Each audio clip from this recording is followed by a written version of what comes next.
The latter portion of the 60s was a gymnasium of live venues, which permeated sounds of acoustic instruments like Fritz Richmond's washtub bass or Paul Harris's ivory for the evening. An even dozen sophisticated white musicians trying to play authentic roots music with their mentors. Through these live venues, you saw the visceral qualities of Tim Hardin, Sivuca, Odetta, and my guest all in 1 week at the same venue. The differentiation, the non-conformity in a non-violent way, all the while playing music that was made live and not manufactured. My guest today was inducted into the Rock and Roll Hall of Fame at the turn of the century, but he has more roll than rock. Sure, he appreciated Beatle mania and some of the world culture and music they brought to the States, but my guest wanted to plant the American flag in the heart of the country with a blending of Native American, folk, classical, Blue Ridge Mountains, cooking, burning instrumentals, and singing his way out of a prison in some backroad Georgia town looking for Doc Watson or a Lovin Spoonful of the Tarzana Kid. He has been able to maintain and stay true to his art, which can be hard in the biz. He is an old folkie like Dave Van Ronk and a conveyor of authenticity like Bob Dylan. He cares about community. He lives in an artist enclave that sells nostalgia t-shirts, but still has a freshness from the Catskills near the Berkshires, because you're a big boy now. My guest is playing Friday, November 17th at the Musical Instrument Museum in Phoenix, and the show sold out so fast they added the 18th as well. John Sebastian, welcome to the Jake Feinberg Show. Thank you very much. Well, listen, it's an honor to talk to you, my friend. I needed to start out right now by asking you, talk to me about the first time that you met or either were listening to Lamont Dozier, Holland, Motown material. Well, I guess the very first would be the Martha and the Vandellas records.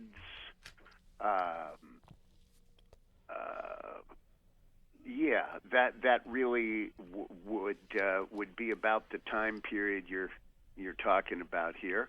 And I have frequently attributed a debt of gratitude to Holland, Dozier, and Holland because the chords to Heat Wave became a real component of the chords to Do You Believe in Magic? Exactly. And no, I mean, to me, it was, I mean, you were not in Detroit at the studios with Bernard Purdy and Everett Barksdale and Chuck Rainey, but yet you heard this stuff on the radio and on record. Is that right? Yeah, that's right. And jukeboxes. It's a huge component. You go in to get some fries and a burger, and there were jukeboxes there. There's a place to hear the B-side of Maybelline. Yeah. When you heard that stuff, what was the visceral quality? What was because it was not visual. We're such a visual society now. But auditorily, what stood out to you about the music? Well, I found out later that a lot of the stuff I was reacting to came to being in a radius of about 200 miles. So I was being affected by a whole lot of shaking going on, by Matchbox, by Sweet Little 16. And then as I got into it, I found out about Sonny Boy Williamson and Muddy and Waters and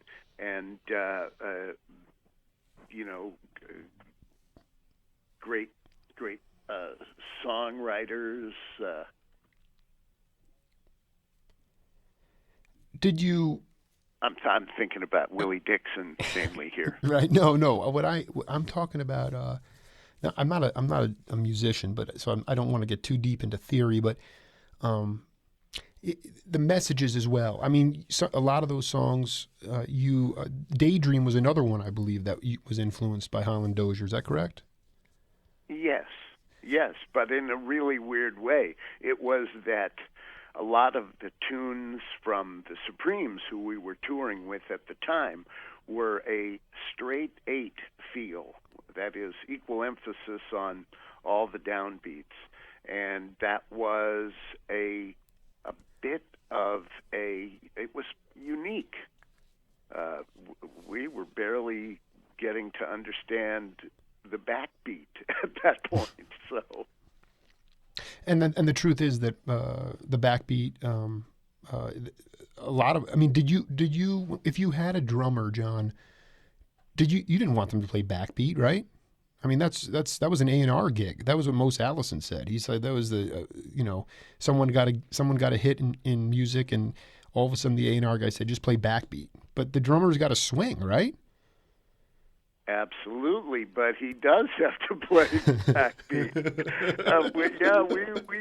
We actually were applying some pressure to get the backbeat nice and big in the Spoonful.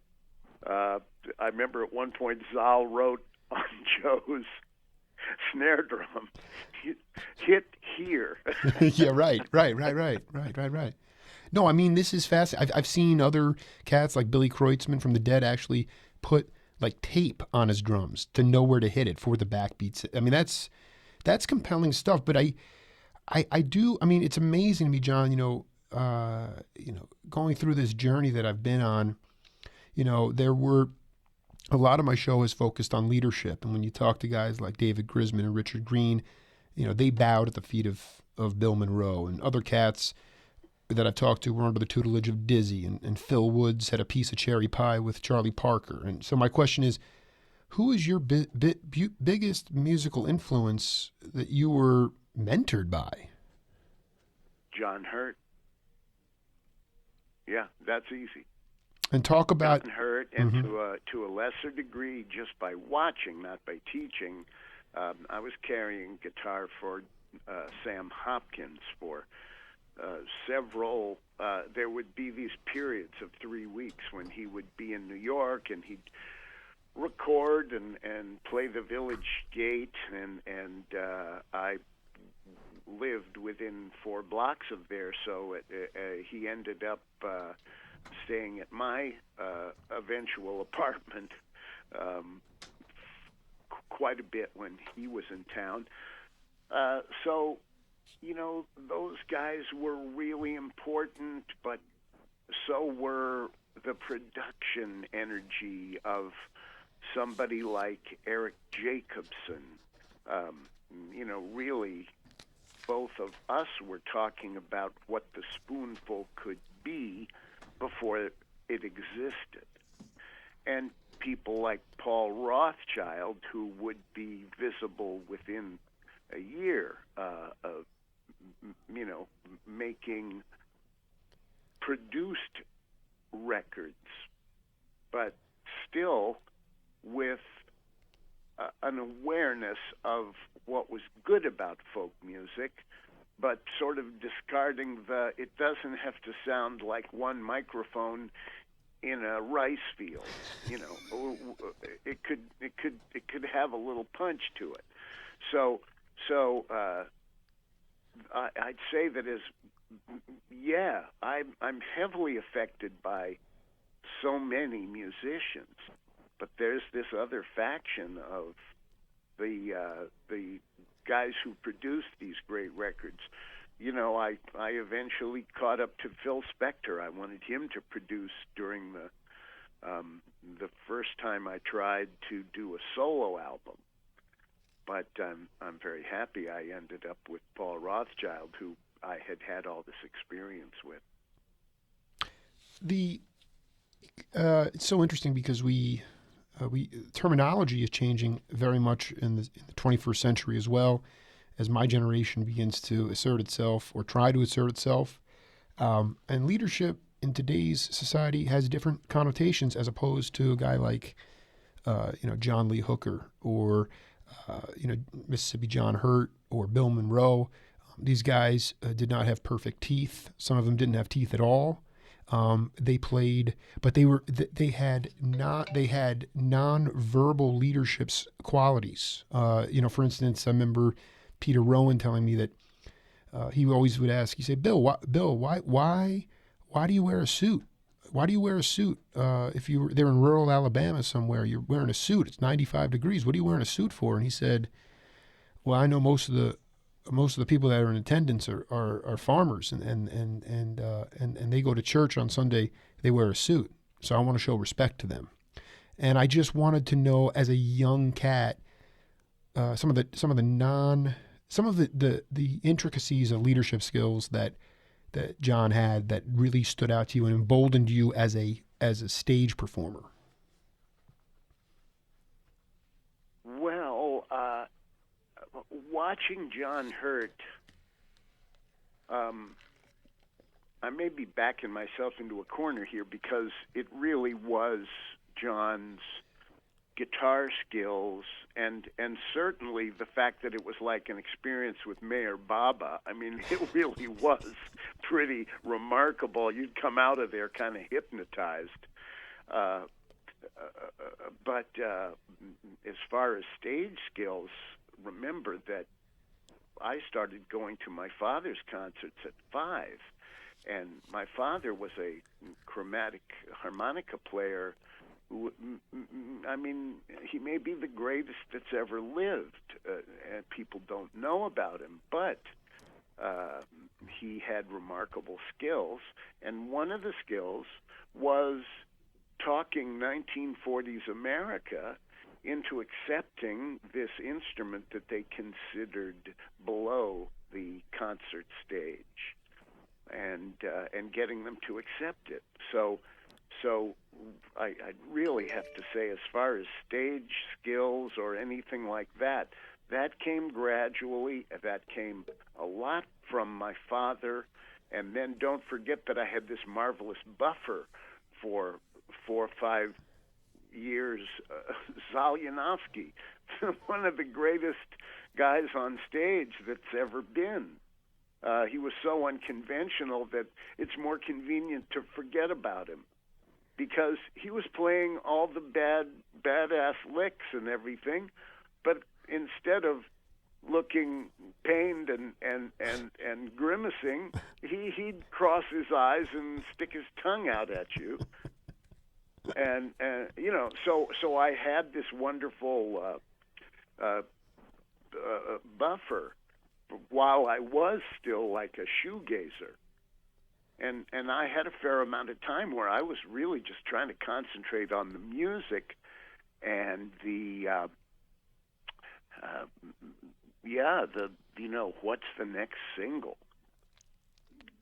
How did your dad, it took a while to get people accustomed to, but, how did he win people over? Was it just the musical vocabulary, the ability to play? He could persuade you with the instrument alone, but he also had tremendous skills of conversation and sensing at what stage he was with an audience. How far can I take him now?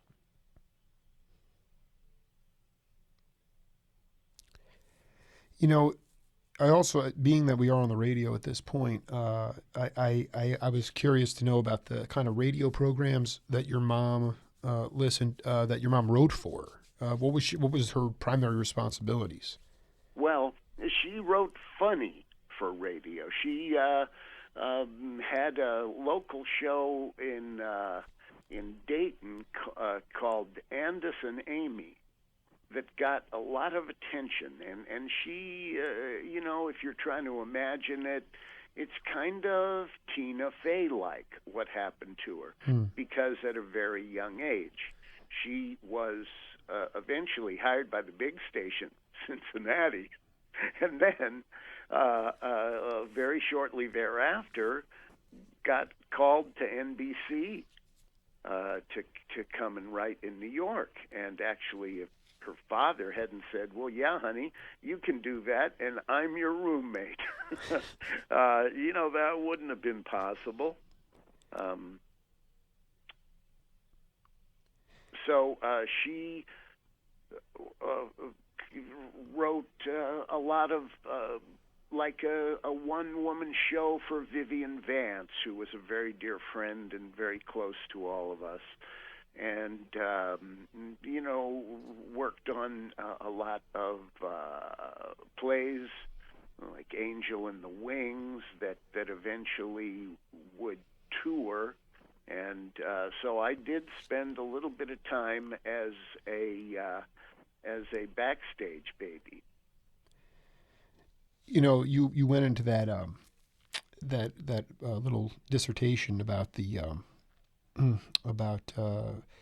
eight bar Holland Dozier Holland track that influenced you on one tune. I'd like to play you a piece of music and then come back and talk about it. All right.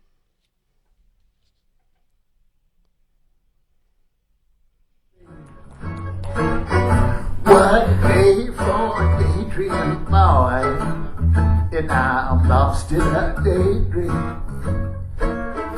Dreaming about my bundles of joy, and even if time ain't really on my side, it's one of the days for taking a walk outside. I'm on the day to take a walk in the sun and fall on my face on some of this new old lawn. I've been having a sweet dream. I've been dreaming since I woke up today. It's stirring me in my sweet dream, 'cause she's the one that made me feel this way. And you can be sure that if you're feeling right, a day will last long into the night. Tomorrow at breakfast you may pick up your ears, or you may be daydreaming for 1,000 years.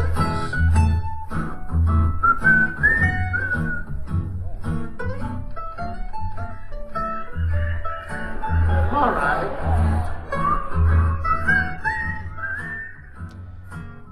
So you want to take a guess on that show? What's that? We have a game we play on the show called Name That Tune, and I know you've done thousands of shows, but you have any idea what that was? I have no idea. I'm not particularly good in that example. This was December 12th, 2009, from the Old Town School of Folk Music in Chicago, Illinois. And that was the dog and you playing Daydream. But before that, you told these great stories, one about Doc Watson, but then you told the story about this going on tour with the Supremes, and how this song also came from this Holland Dozier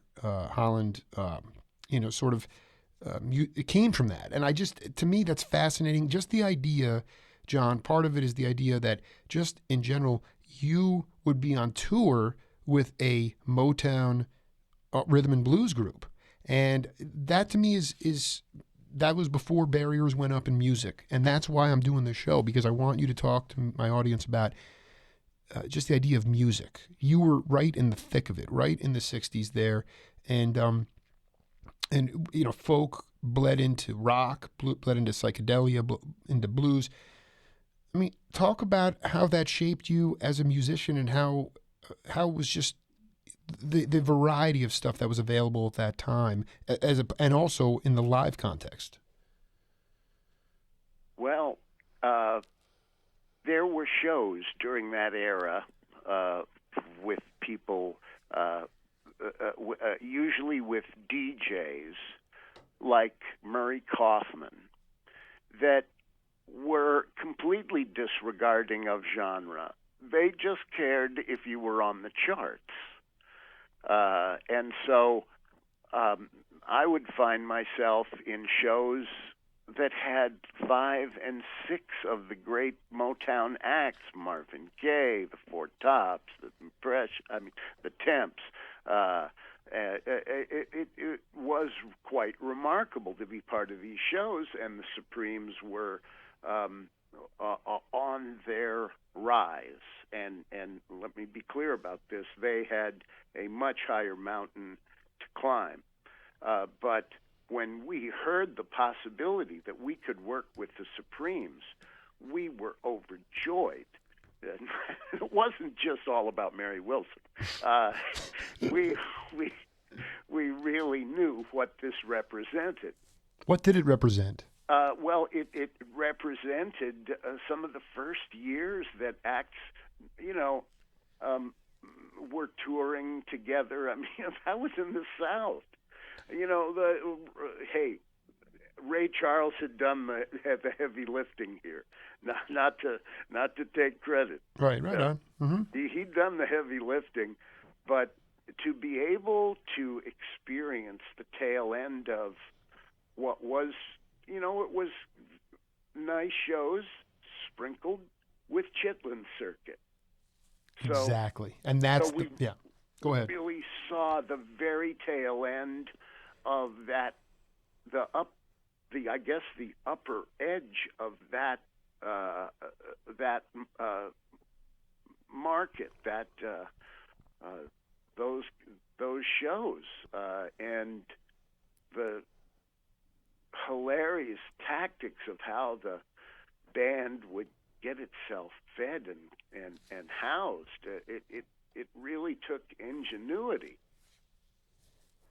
That's very well articulated by John Sebastian. The idea of, you know, the Lovin Spoonful on the Chitlin Circuit, that to me is kind of, I just think that as an audience member, I wonder if you even recall people in the audience coming up and just maybe not articulating it in these exact words, but just talking about the mind expansion, not drugs, but just the mind expansion and their ability to hear more music, because their palates they had no choice.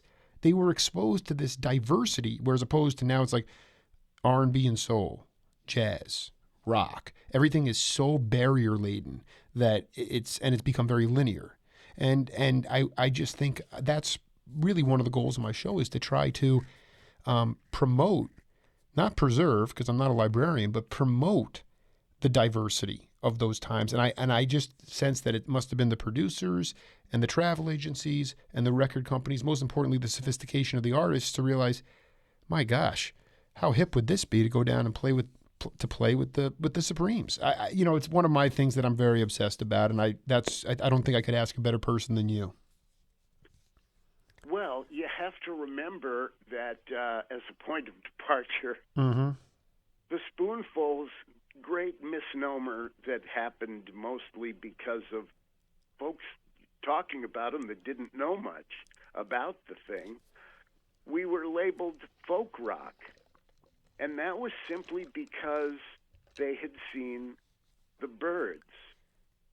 And the Byrds indeed used material from the folk world, Bob Dylan, Pete Seeger,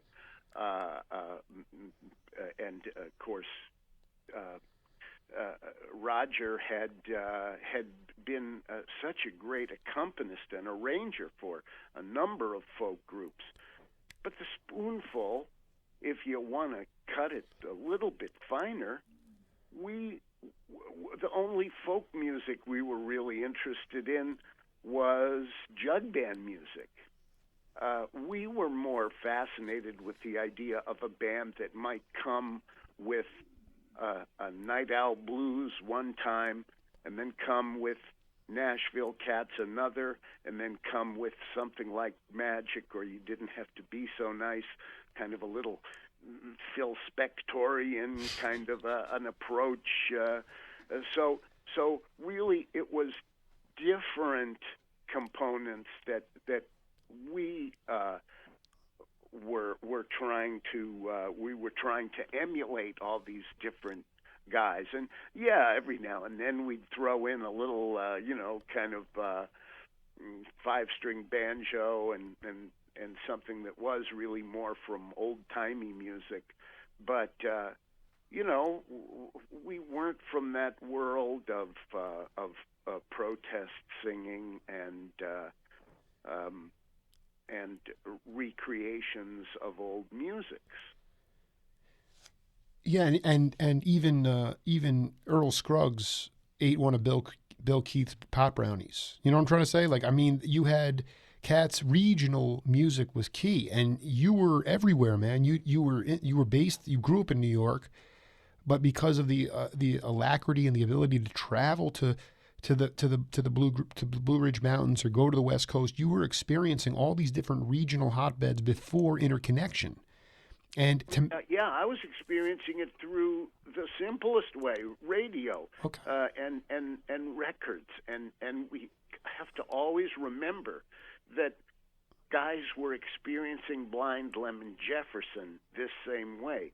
They didn't all get to be Josh White and be his lead boy. That's right. Yeah.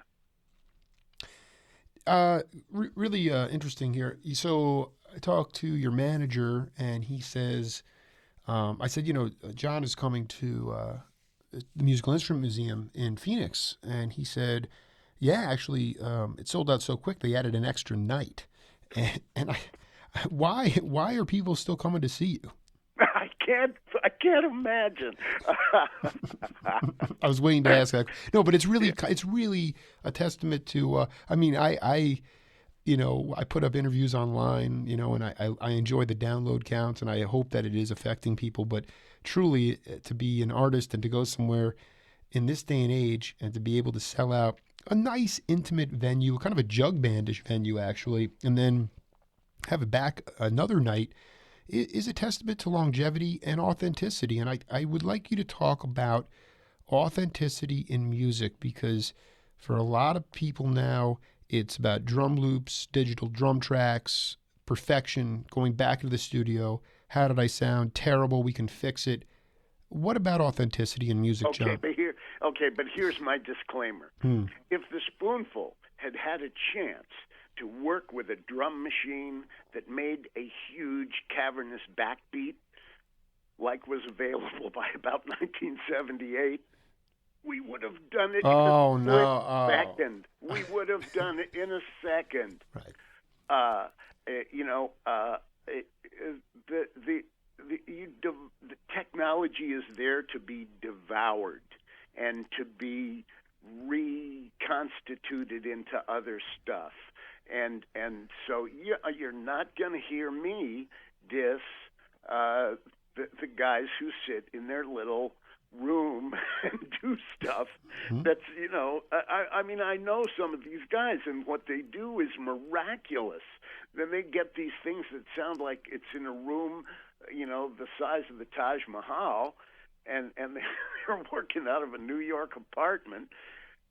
So, I'm highly entertained by all of that. But as far as, whatever authenticity I might be, I don't know why. It's a legit question. Why are they still coming?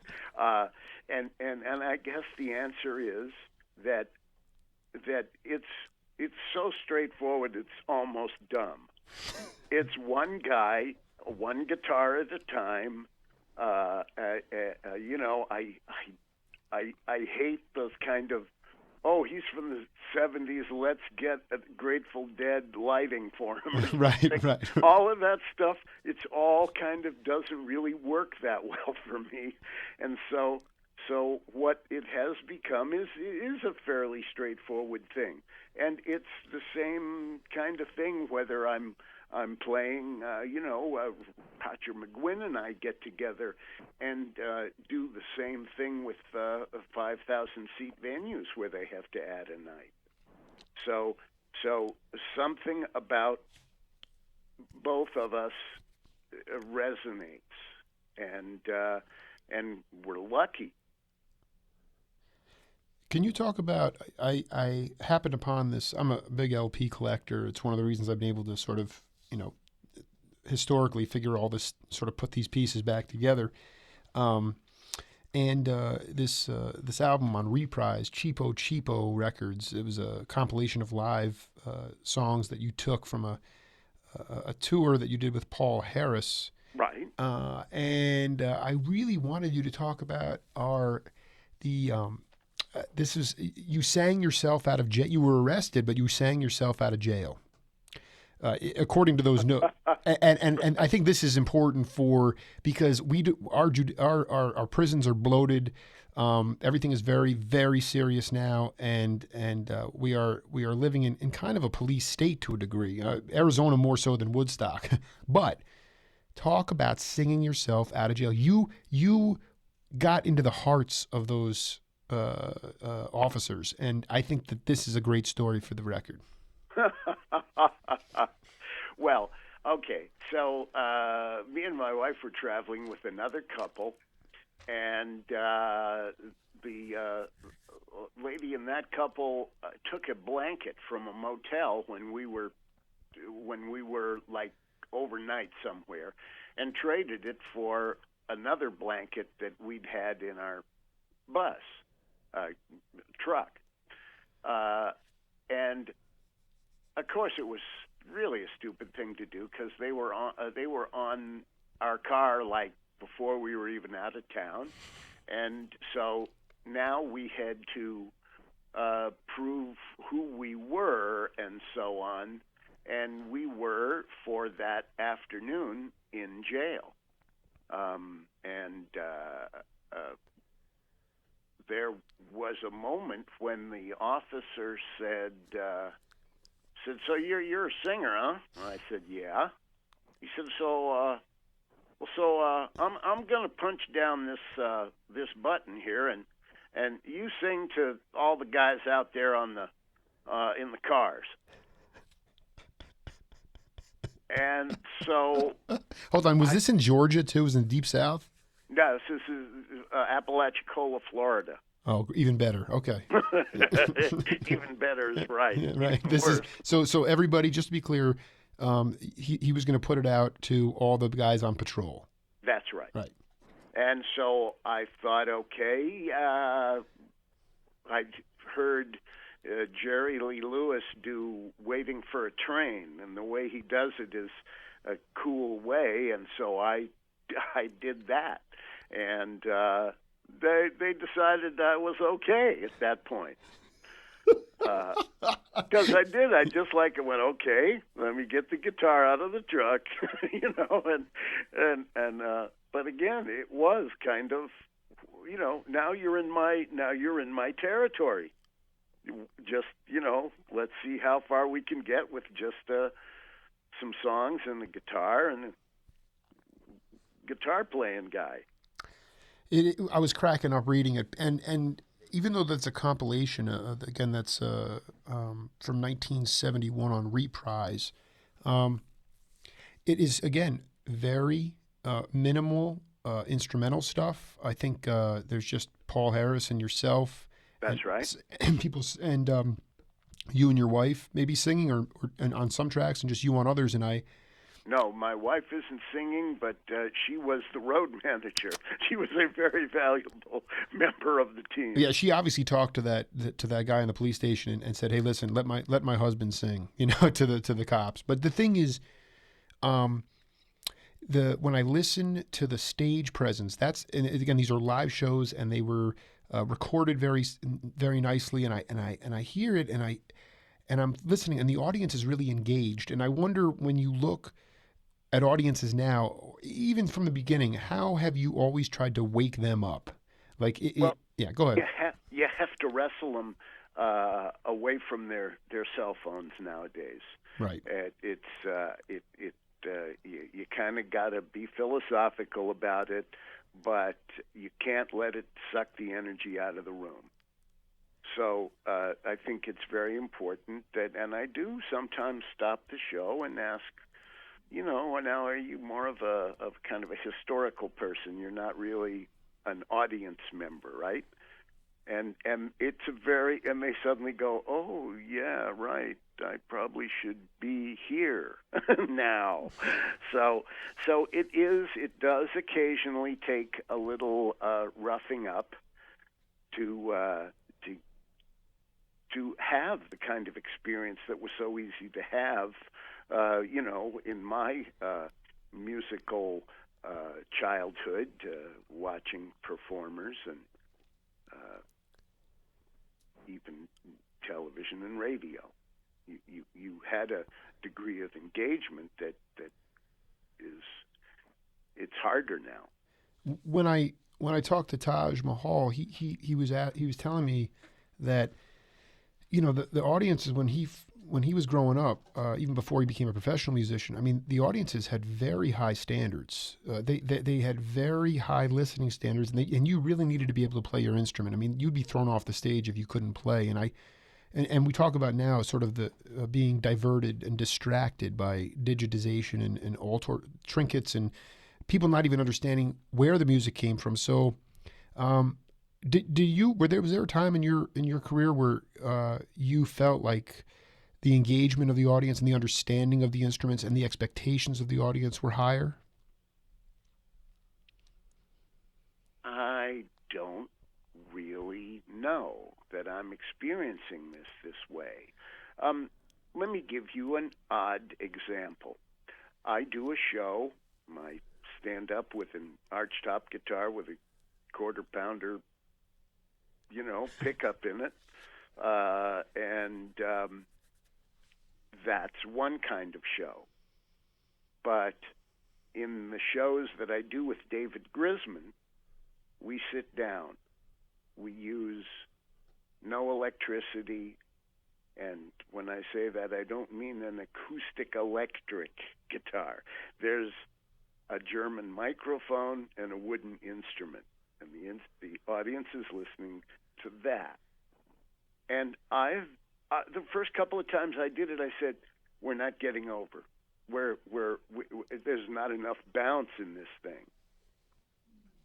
But then I started to realize that the audiences were actually having like a kind of a more reverent experience getting that kind of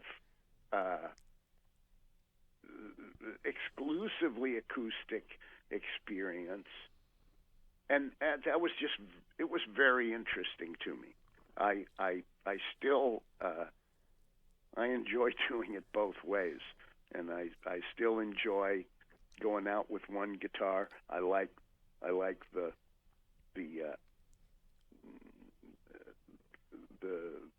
challenge of it. When you you make it's apropos because but part of it also is the venue size. I mean, when you and David go out, you're playing at the Rutland Community Center or these little small venues because it's not. Listen, I listen. You guys also, you're able to articulate it and you have humor and you bounce it back and forth. And there's not a lot of cats that can do that, and you certainly couldn't do it in a rock palace. So you guys are conscious of bringing the history and the music, acoustic music, to smaller venues. And I have you been to the Musical Instrument Museum yet? I haven't. I'm really looking forward to this. I got to tell you, it's I'm the CEO. I'm not a huge fan of berserkle capitalism, but Target, the CEO of Target put a huge amount of money towards building this thing, essentially saying, I mean, in many ways, I just look at it and I say, my God, this is a concrete foundation of preservation of music. Every cultured and world music is accounted for there. And there's a room for novices like myself to go in and play vibraphones and washtub basses like Fritz Richmond. And then there's this it's not little, it's just a nice, small, intimate hall with great acoustics. And I think you're going to have a fascinating time. I'm sure. Can I just, as we wrap up here, I wanted to ask you two questions. Please tell me, because listen, this is, I mean, you went across the musical spectrum from Doc Watson to the Supremes and everything in between. But I really want you to talk about a couple of the jazz clubs in the city in the 60s that you were going to, and the kind of individuals that you were catching up with, or just seeing, whether it was Mingus or Dolphy or even just some of the off the beaten path guys, and how it added to your how it expanded you as a musician. Well, I'm afraid I'm going to disappoint you here, because with all of the remarkable jazz players that were available to me as a village kid, I just wanted Lightnin' Hopkins.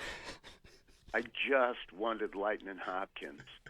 and once I turned him up at 16. I was very lucky. My father did a Sunday television show with Lightnin and Joan Baez and an English actor. It was a kind of a one of those Robert Herridge presents Sunday afternoon television shows before public television. So it had to kind of fill that slot. So I was obsessed already with blues, and so I was the closest I got to jazz was Mose Allison. Really, I mean, when I started following Mose around clubs just to hear that super cool vocal style. My God, exactly. what a cool vocalist. And the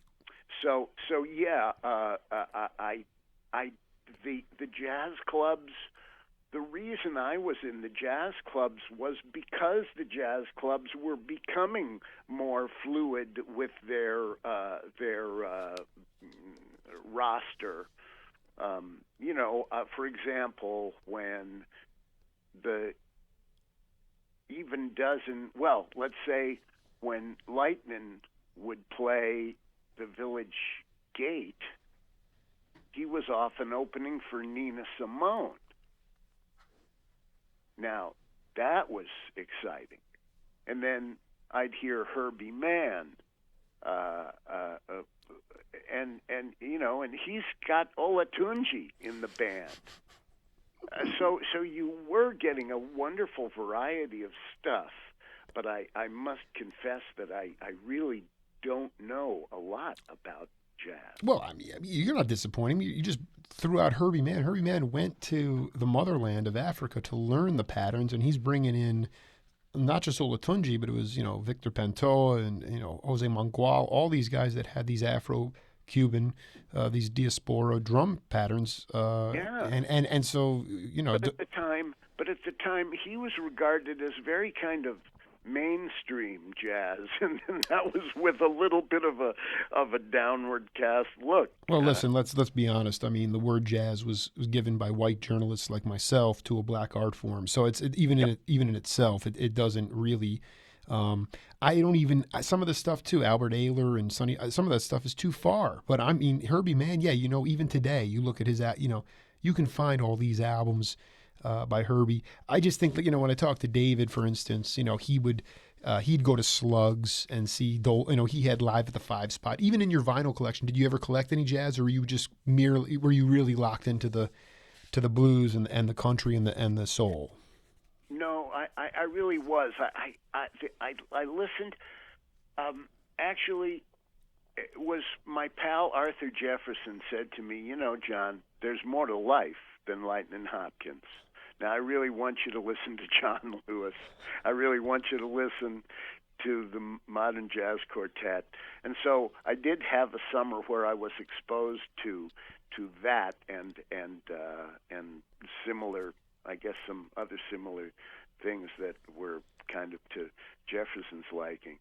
But that was kind of it. And listen, you know what? And that's great.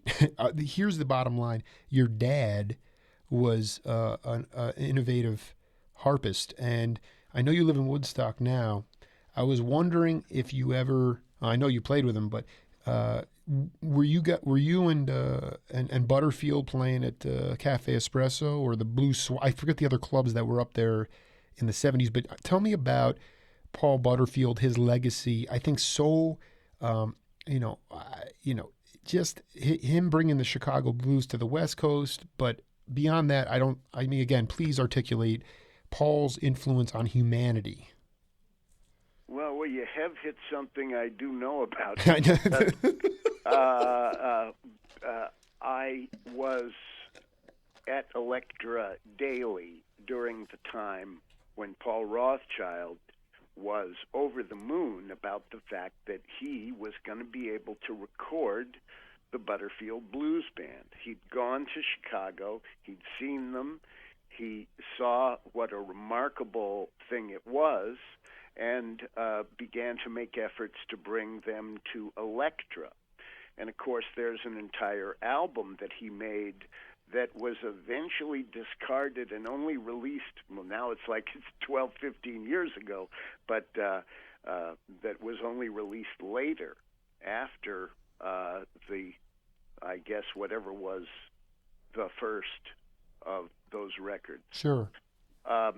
And Paul and I were also using the same Albert Hotel green room to practice our bands. We actually auditioned.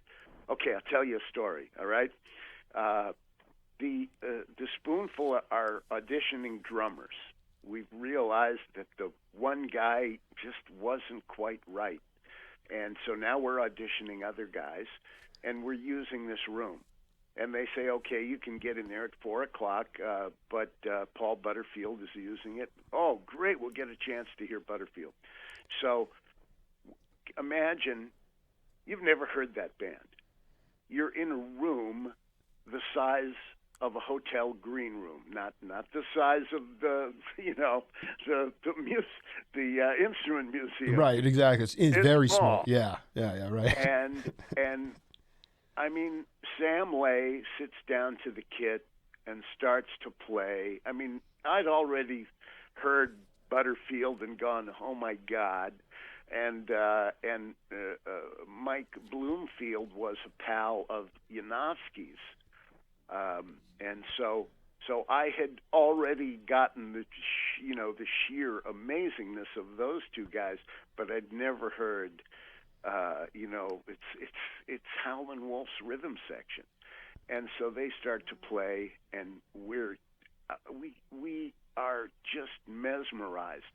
But then at the end of, when 4 o'clock came, poor Joe Butler realized, oh my God, I got to sit down and play a drum kit after this guy. After Sam Lay. Gotten up. Sam Lay. Yeah, and he's still remarkable at whatever, 70 plus, 80, whatever the hell he is. Well, and I again, this goes back to preservation. I mean, the idea that guys like Nick Ravenitis and Paul Butterfield, I mean, I just, the only reason Sam Lay's name, aside from the Butterfield band, Blue Thumb, the label Blue Thumb, actually put out an album with Sam Lay on the front, and there he is with the Chicago backdrop, and he's hammering that drum kit. That's unbelievable. And so, but you didn't. Did you take him? Did he become your drummer? No, not. No. But Joe Butler, the guy auditioning, did become our drummer. To give you an idea, he played so hard he broke both sticks. Then he began hitting the cymbals with his hands, but the cymbals had little rivets in them because they were sizzle cymbals. So he began to cut up his hands, and by the end of the song, he had bled all over the drum kit. And I remember looking at Solly and him looking at me and going, I guess we got to take him. Yeah. He bled it all. That's unbelievable. That's right. Oh man. Hey, John, listen, John Sebastian will be performing at the Musical Instrument Museum Friday, November 17th and Saturday, November 18th. I sure do hope to get up there and get a chance to shake your hand, man, and it was really a ball to talk to you today. Well, it's nice to talk to somebody with this much info to begin with. It really is. All right, my friend. Listen, safe travels and have some great gigs, and we'll be in touch. All right, then. Take care. So long. All right. This is the Jake Feinberg Show. We'll see you all in a little bit.